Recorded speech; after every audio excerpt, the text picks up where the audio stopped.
नमस्कार, बहुत बहुत स्वागत है आप सभी का। आप हैं इस वक्त हमारे साथ जीटी न्यूज झारखंड में। रूबरू होते हैं आज की खास खबरों से।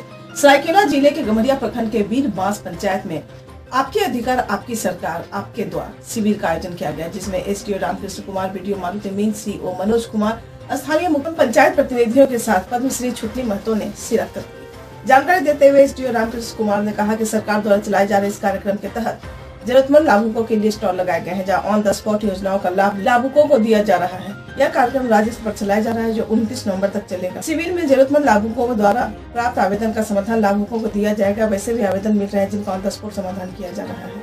इससे पूर्व सभी ने कार्यक्रम का दीप प्रज्वलित कर विधिवत उद्घाटन किया। जोधपुर से बलराम पांडा की रिपोर्ट। जो कार्यक्रम हो रहा है उसका लिए तहत हम बहुत खुश हैं और ऐसा होते रहेगा और होने से ही अच्छा है, क्योंकि ये तो पंचायत है। पंचायत का कोई आदमी लोग आम कहेगा तो इमली समझेगा, तो उनमें हमारा पंचायत मुखिया क्या करेगा न पंचायत समिति क्या करेगा। पहले आम पब्लिक को समझना चाहिए जो एक क्या है और क्या होने जा रहा है। अगर 100 आदमी जब एक होगा तो हमारा पंचायत भी ठीक रहेगा। के द्वारा सरकार के जो ये कार्यक्रम है, जो विगत करीब 10 दिन से विभिन्न पंचायतों में चल रहा है और ये 29 दिसंबर तक चलना है। इसी कार्यक्रम के तहत आज जो है वीर बांस पंचायत गमरिया प्रखंड के प्रांगण में हम लोग सभी उपस्थित हुए हैं। इसी पंचायत में हमारे पद्मश्री छुटनी महतो जी भी आई हुई हैं। इनका पंचायत के मूल घर है।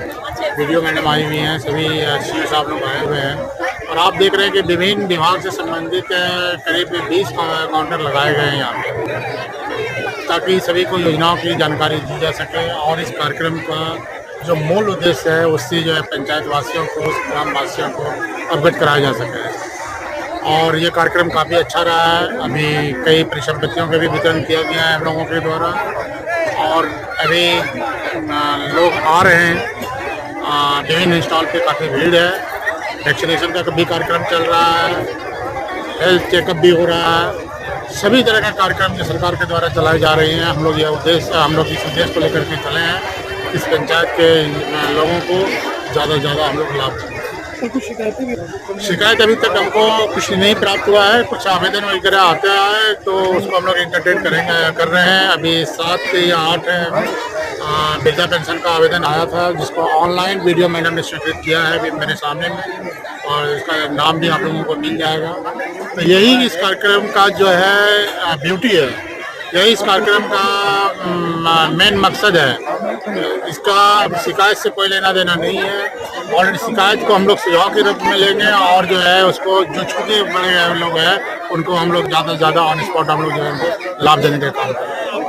प्रसाद बोस और उनकी पत्नी शीला मरांडी की गिरफ्तारी के खिलाफ आहूत 3 दिवसीय बंद दूसरे दिन भी व्यापक स्तर पर बुंडू तमार और दसम फॉल थाना क्षेत्र में देखा जा रहा है। निजी संस्थान पूरी तरह से बंद है, वहीं सरकारी संस्थानों में भी लोगों का आवागमन नगण्य है।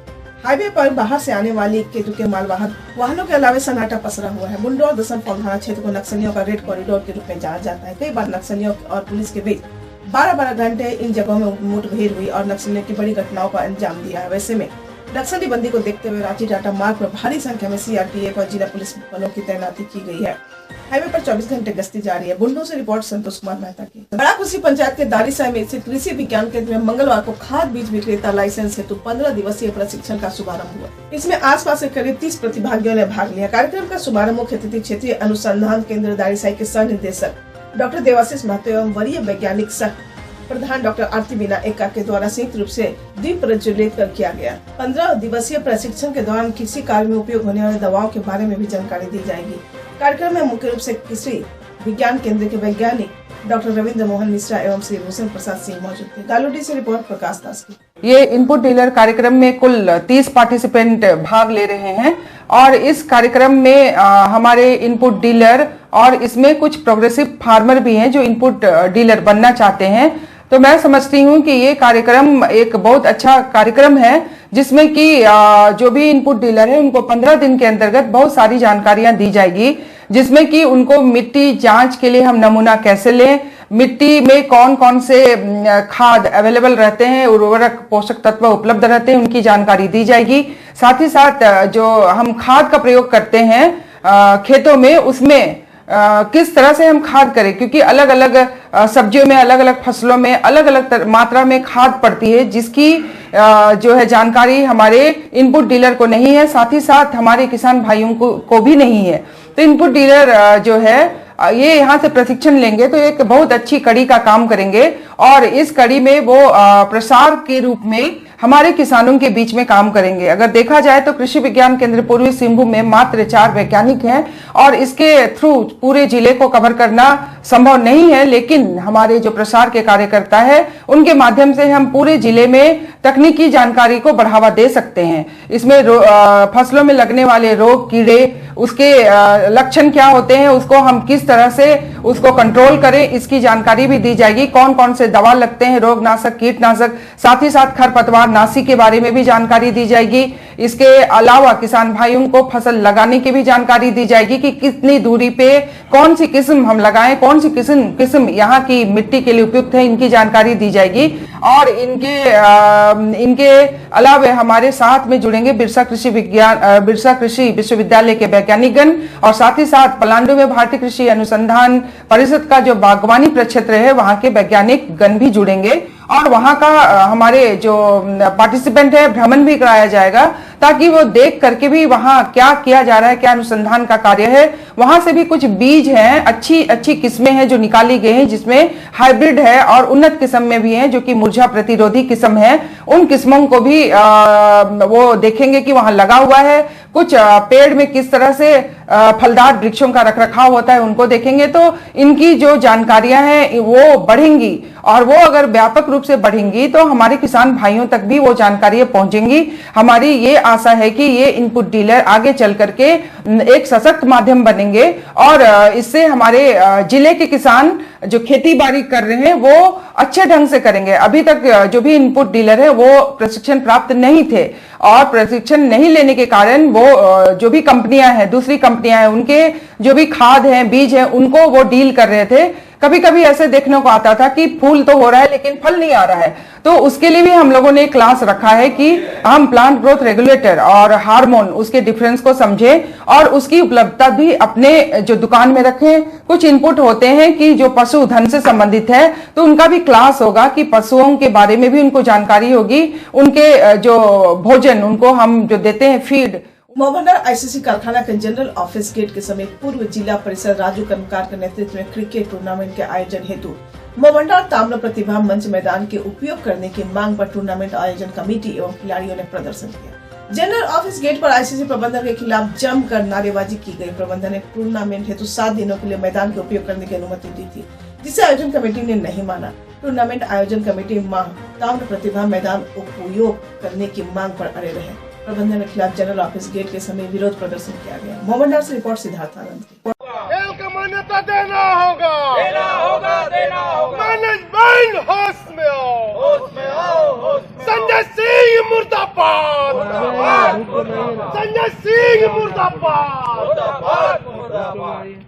भागलपुर के सुल्तानगंज प्रखंड परिसर में नामांकन कराने आए उम्मीदवारों ने नामांकन कराकर अपने अपने पंचायत में विकास कर जनता से अपील की। समाज सेवा करने का मौका एक बार दें और मैं विकास के हर उम्र के लोगों को भरोसा दिलाता हूं कि विकास में किसी तरह का कोई कमी नहीं रखूंगा और भ्रष्टाचार को खत्म करूंगा।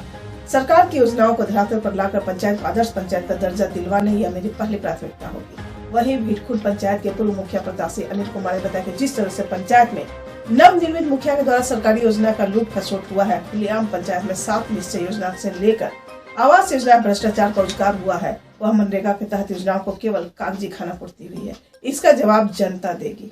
दोबारा मुखिया कैंडिडेट हुए हैं, नॉमिनेशन करवाएं, इसके लिए क्या बोलना चाहते हैं? मैं वर्तमान मुखिया ग्राम पंचायत मेहट्टी आज नामांकन कराने आया है।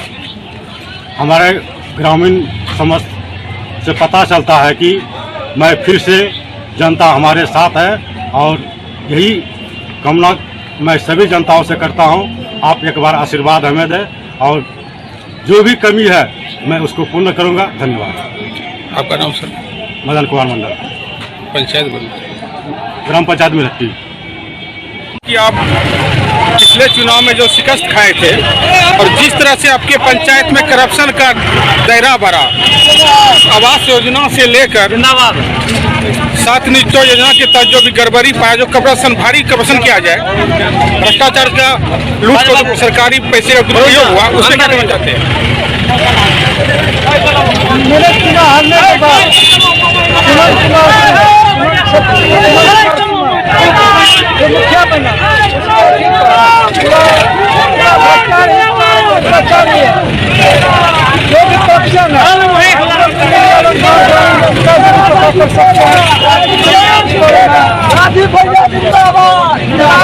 इस पे क्या, जिस तरह करप्शन हुआ, इस पे क्या करना चाहते हैं?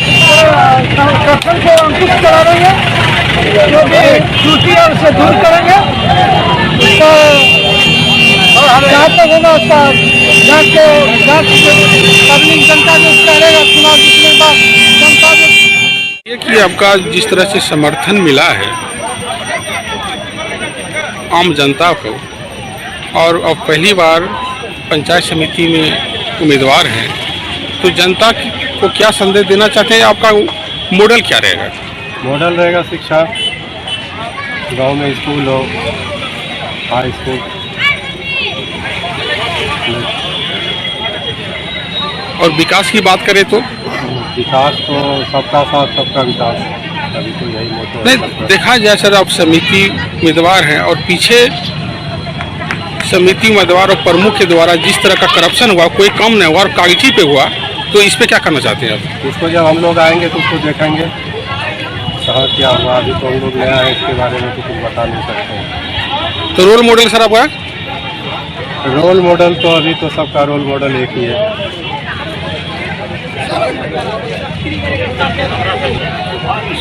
विकास की रहेगा मॉडल, जो भी होती है। नाम क्या हुआ? गोपाल कुमार चौधरी, पंचायत किसान। दारिसाई कृषि विज्ञान केंद्र आधा क्षेत्र के किसानों को क्लस्टर प्रशिक्षण कार्यक्रम के अंतर्गत प्रशिक्षण दिया गया। प्रशिक्षण के दौरान कृषि विज्ञान केंद्र के वरिष्ठ वैज्ञानिक भूषण प्रसाद सिंह द्वारा सरसों उत्पादन तकनीकों को जानकारी देते हुए किसानों को बताया गया कि क्लस्टर बनाकर प्रशिक्षण दिया जा रहा है, जिसमें कुल 50 हेक्टेयर भूमि में 125 किसानों को इस प्रशिक्षण कार्यक्रम में शामिल किया जाएगा। साथ ही उन्होंने बताया कि सरसों की फसल कम सिंचाई और लागत में दूसरी फसलों की अपेक्षा अधिक लाभ देती है। आलूडी से रिपोर्ट प्रकाश दास की। भारतीय कृषि अनुसंधान परिषद के द्वारा कृषि विज्ञान केंद्र पूर्वी सिंहभूम को 50 हेक्टेयर भूमि के लिए प्रशिक्षण कार्यक्रम सरसों के ऊपर दिया गया है। इसमें अलग अलग क्लस्टर में जो इस कार्यक्रम को किया जा रहा है, इसमें हमारे पास जो अभी तक हम कर चुके हैं उसमें बहरागोरा, चाकुलिया, ढालमुगढ़ हो चुका है, और इधर अभी पास के 3 गांवों को अलग अलग क्लस्टर बना के इसमें पिंडराबाद और फुलझोर इन गांवों का सिलेक्शन किया गया है, जिसमें कुल 50 हेक्टेयर भूमि में 125 किसानों को ये प्रशिक्षण कार्यक्रम किया जाएगा। और इसके अंतर्गत जो बीज और उर्वरक के रूप में जो केचुआ खाद, फॉस्फोजिप्सम, जिंक सल्फेट, एजोटोबैक्टर और साथ में जो वीड कंट्रोल के लिए खरपतवार नाशी दवा पेंडिमेथिलीन का इस्तेमाल किया जाएगा, और जिसके माध्यम से किसान अपने सरसों के उत्पादन को बढ़ा सकते हैं। ये जो किस्म हम RH 749 इसमें इनको दे रहे हैं, जो कि नेशनल सीड कॉरपोरेशन के माध्यम से उपलब्ध कराया गया है।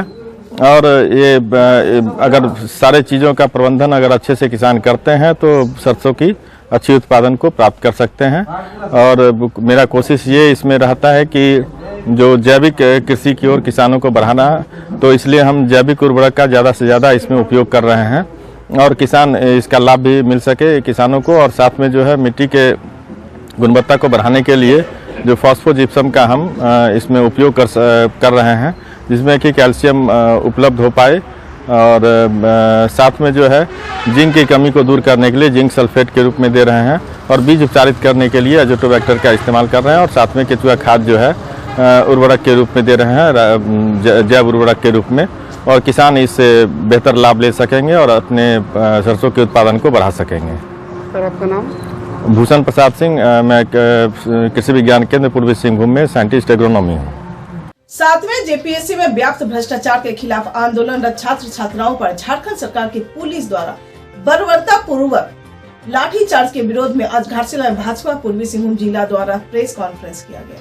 जिला अध्यक्ष सौरभ चक्रवर्ती के नेतृत्व में आयोजित प्रेस कॉन्फ्रेंस में पूर्व विधायक एवं भाजपा प्रदेश प्रवक्ता कुणाल सारंगी, पूर्व विधायक लक्ष्मण टूडू एवं प्रदेश कार्य समिति सदस्य चंडी चरण साव शामिल हुए। संवाददाताओं को संबोधित करते हुए प्रदेश प्रवक्ता कुणाल सारंगी ने कहा कि 7वीं जेपीएससी के आंदोलनरत छात्र छात्राओं पर आज जिस तरह से पुलिस या जुल्म हुई है, उसकी बर्बरतापूर्ण पिटाई की गई है, घोर निंदनीय एवं भर्त्सनीय है।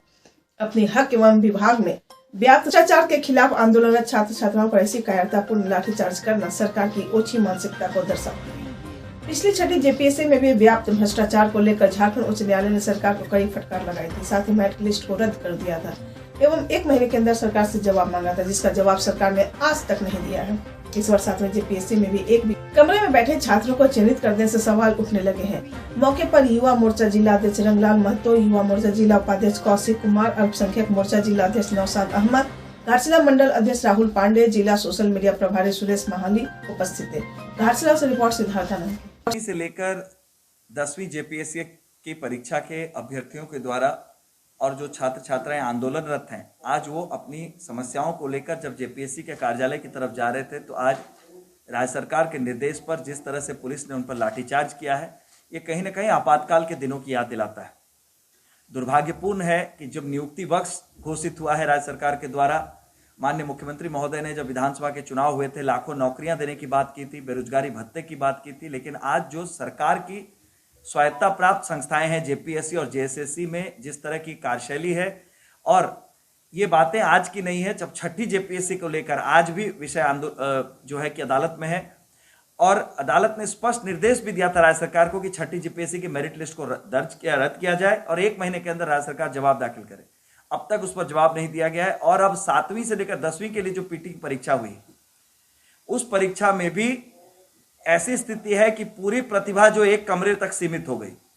एक कमरे में बैठे हुए सारे सीरियल नंबर्स के विद्यार्थियों के चयन हो गया है। इन बातों को लेकर लगातार छात्र आंदोलनरत हैं, और आज जब अपनी बातों को लेकर वो बिल्कुल एक अहिंसा भरे वातावरण में बिल्कुल एक लोकतांत्रिक तरीके से अपनी बातों को रखने के लिए जा रहे थे, तो पुलिस के द्वारा छात्र छात्राओं पर लाठीचार्ज किया गया है। ये दमनकारी जो नीति है छात्र छात्राओं के प्रति, युवाओं के प्रति, कहीं ना कहीं ये दिखाती है कि राज्य सरकार आज नियुक्ति के विषय को लेकर कितनी गंभीर है। ये सीधा इसका परिचायक है कि कहीं गंभीरता नहीं दिखाई दे रही है, और चंद पदाधिकारियों ने इस तरह की नियुक्ति नियमावली बनाने का निर्णय ले लिया है कि हर बार नियुक्ति जो है वो अदालत के शरण में जाए और अदालती मामलों को दिखाकर युवाओं को फिर से दिग्भ्रमित किया जा सके कि चूंकि अदालत के अधीन है विषय, इसलिए इस पर निर्णय नहीं हो सकता है। भारतीय जनता पार्टी कड़े शब्दों में इसकी निंदा करती है और मांग करती है राज्य सरकार से कि अविलंब ऐसे पदाधिकारी जिनके इशारे पर आज छात्र छात्राओं पर लाठीचार्ज किया गया है, उन पर प्रशासनिक कार्रवाई की जाए। घाटशिला के चर्चित समाज सेवी फेबियन तिर्की ने मोहभंडार कंपनी क्षेत्र से संबंधित 7 बिंदुओं को लेकर सूचना के अधिकार अधिनियम 2005 के तहत सूचना उपलब्ध कराने की मांग की। मौके पर श्री तिर्की ने बताया कि मोहभंडार कंपनी क्षेत्र में सड़कों की स्थिति काफी जर्जर अवस्था में है। वहीं कंपनी क्षेत्र में गंदगी का अंबार लगा हुआ, जिससे कई बीमारी होने के संकेत मिलते हैं। उन्होंने बताया कि कंपनी क्षेत्र में क्वार्टरों की संख्या कितनी है और कौन सा क्वार्टर किसके किसके नाम पर उपलब्ध है की सूचना मांगी गई है। इस दौरान उन्होंने बताया कि कंपनी में जितने भी नाली हैं, वह सब की स्थिति भी काफी बदहाल में है। काफी महीनों से सफाई नहीं हुई, जिसके कारण कर्मचारियों को काफी दिक्कतों का सामना करना पड़ रहा है। वहीं कंपनी क्षेत्र में ताजा संख्या में कुकुरमुत्ते की तरह झाड़ियां उगाई है, जिसे प्रबंधन की तरफ से कोई साफ सफाई नहीं की जा रही है। श्री तिर्की ने कहा कि इस मांगे गए सूचना ससमय उपलब्ध कराई जाए, अन्यथा आंदोलन के लिए बाध्य होंगे। मोहभंडार से रिपोर्ट सिद्धार्थ आनंद की। फेबियन तिर्की एक समाज सेवी कंपनी के कुल 7 समस्याओं को लेकर के मैनेजमेंट को आरटीआई किए हैं, जैसे सड़क, साफ सफाई, कंपनी क्वार्टर का जर्जर अवस्था, ये सब को लेकर के मैंने आरटीआई किए हैं, और आशा करता हूँ कि इसका जवाब हमको जल्द से जल्द मिलेगा, और यदि नहीं होता है तो इसका आगे जो कार्रवाई है मेरे माध्यम से किया जाएगा। अगर ये समस्याओं पर शीघ्र निदान नहीं होता है तो मैं आंदोलन के लिए बाध्य हूँ।